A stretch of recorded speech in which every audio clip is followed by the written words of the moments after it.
A special train pulls into Sevastopol, where the annexation of Crimea started, bearing trophies from another war. On this vehicle, you can see an 82mm anti-tank rocket launcher. It was seized in January 2017 during the liberation of Aleppo.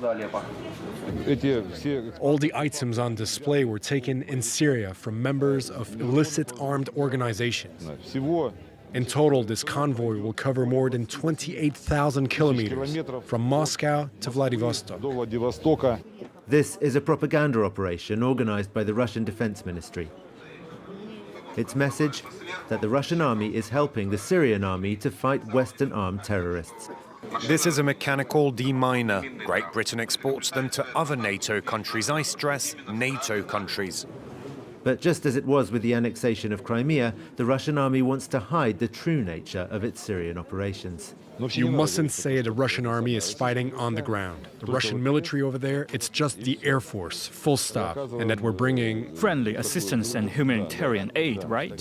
Yes, that's right. That's exactly it. So you don't mention the joint operations. Yet in Sevastopol, Russia's military maneuvers are anything but discreet. The warships docked here are a tourist attraction. You can even take a boat trip to get a closer look. This ship is used to transport rockets and torpedoes. It's fair to say it is unique. Before the annexation, the fleet was aging and out of use. But since then, a transformation has taken place before the tour guide's very eyes. In front of us there is a submarine of type 636.3. It's a fleet that was armed 2 years ago. Everything we see in this bay is weaponry that appeared over the past 5 years. There are new submarines and frigates equipped with cruise missiles.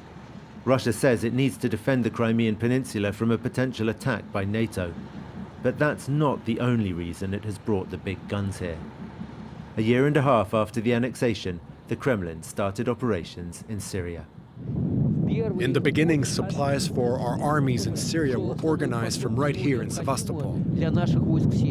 Whoever controls Sevastopol controls Crimea. And whoever controls Crimea controls the whole Black Sea basin. Sevastopol is strategically placed in the middle of the Black Sea. It is one of two ports, along with Novorossiysk, used to connect Russia with its military base in Syria at Tartus.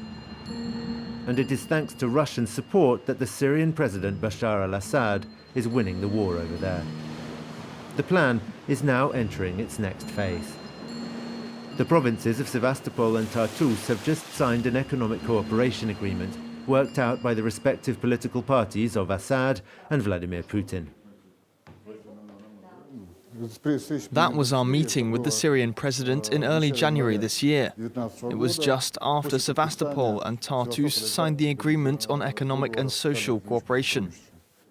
Dmitry Sablin first went to Syria in January 2014, less than 2 months before the annexation of Crimea, in which he was also an active participant.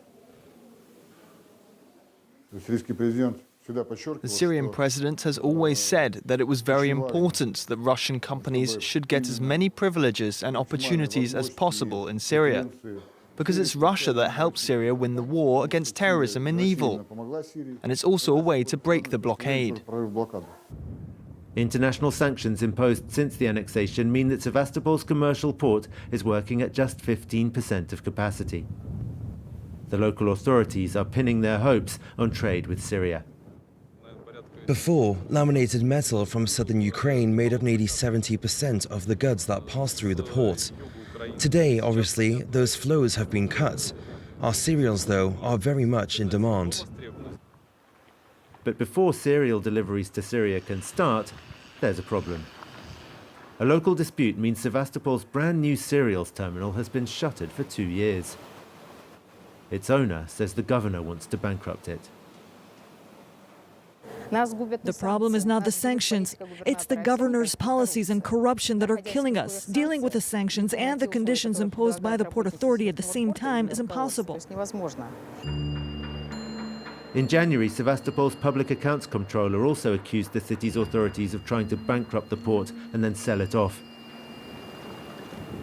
Dmitry Sablin has been tasked with bringing the local branch of United Russia to heel before the next elections. Moscow follows local disputes in Sevastopol very closely.